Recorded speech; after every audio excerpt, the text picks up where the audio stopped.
This video is presented by our group members Ain Najiha, Amrish Jasmine, Nurul Najiha, Haris Hafizi and Masnur Shazwani.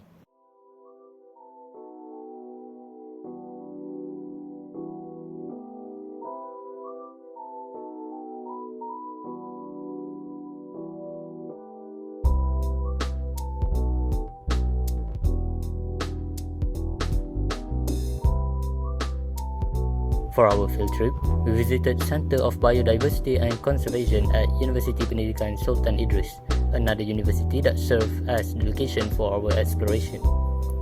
Although we did not explore campus life in depth, this visit provided us with valuable insight related to our field of study. Join us as we document our experience and share what we have learned from our time at campus Proton City, Upsi. Next, we started our study with plant identification at Upsi, where we also measured the diameter at breast height or DBH. To measure DBH, we wrapped a measuring tape around the tree trunk at 1.3 meters above the ground. We then divided the circumferences by 3.1416 to get the diameter. If the trunk had irregularities, we measured slightly above them. On sloped ground, we measured from the uphill side. These are the leaves from the plant we measured. For sampling, we used the quadrant method to study species abundance and distribution. A quadrant, a square frame of known size, was placed randomly or systematically in the plot. All plants within each quadrant were recorded. By repeating this, we obtained data that represent the larger area. From our 20 by 20 meter plot, we identified 6 plant species from 5 families, showing good diversity for small area. This range from small ground covers like Selaginella delicatula to tall trees like Ficus religiosa and Dipterocarpus consuleri. Although Selaginella showed a high DBH due to basal clumping, its carbon stock was very low.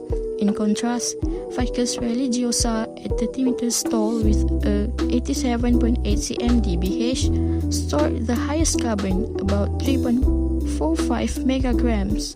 Due to its size and wood density, Dipterocarpus consuleri also contributed significantly, typical of tropical hardwoods. Medium-sized species like Macaranga tenaris and Artocarpus altilis stored moderate amounts, while smaller species like Piper ornatum contributed minimally. This shows how tree size, wood density, and species traits all impact carbon storage and carbon management. Species identification involves examining various physical features or morphology such as leaf shape, venation patterns, flower structure, fruit type, stem characteristic, fruit system, and bark texture. These traits help distinguish one species from another.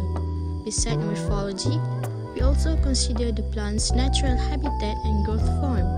To assist in identification, tools like dichotomous keys and field guides are commonly used. Scientific classification follows the system of taxonomy, where each species is given a unique binomial name. This method ensures accurate communication and avoid confusion. Ultimately, correct identification relies on careful observation of several traits rather than a single characteristic. So, now we are going to visit Herbarium Gallery in Upsi. As you can see, there are so many herbarium types in there. Herbarium is a collection of preserved plant specimens that are dried, pressed, mounted on a sheet, and lastly, labeled with important information. Herbarium are used for scientific study. The fun fact is, Upsi have the biggest and many herbarium types in Perak. We are so thankful because we give the opportunity to explore any kinds of herbarium in there.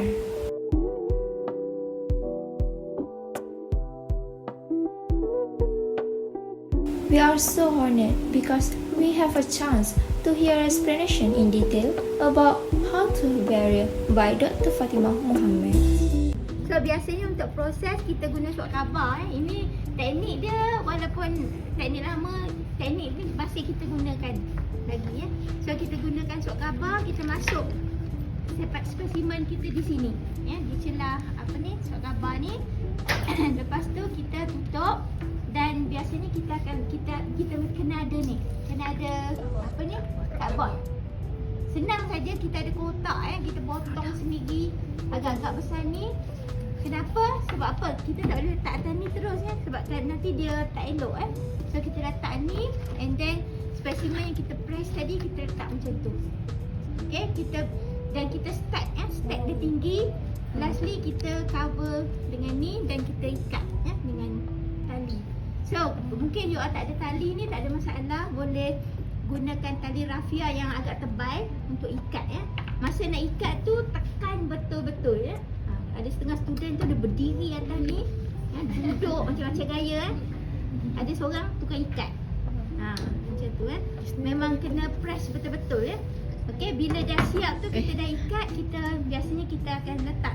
Sebelum kita ikat tu kita dah letak. Animal preservation, also known as taxidermy or freeze drying, is an art of preserving an animal's body and is usually involved in arranging an animal's real skin over a fake body to make an animal appear lifelike. It involves the skinning of the dead animal, starting with an incision and peeling off the skin away from the body, fleshing off the skin to remove meat and fat, and this is a crucial step in preventing decomposition and in ensuring the proper preservation of the animal. Preserving the skin with a preservative like salt, borax, or a tanning solution to prevent decomposition and maintain the flexibility of the skin. Mounting it on a form that mimics the animal's anatomy and posture, and lastly, finishing it with adding details to the mount like inserting artificial eyes using clays, reattaching of the ears, and painting to restore natural colors and patterns. And this is what gives the lifelike element to the animals. And this is often used for scientific and artistic purposes and is usually displayed in museums, private collections, and even art installations. And aside from displaying it for artistic purposes and educational researches, it teaches us about the huge range of the life on Earth that we are only a small part of.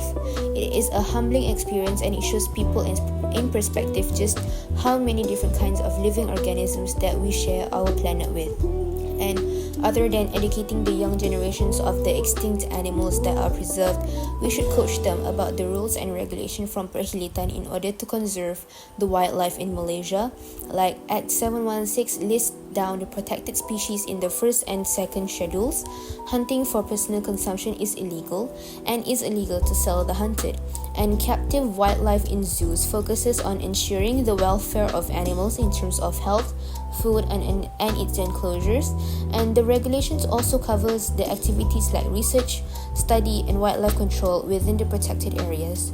And not only that, this also raises awareness of extinct and endangered animals like the Sumatran rhinoceros, which is announced extinct on 23rd of November 2019 when the female rhinoceros named Iman died at the Borneo Rhino Sanctuary in Sabah, and this threatens the balance of the ecosystem and negatively impact ecosystem services like pollinating and water purification, therefore affecting the health and stability of the entire system.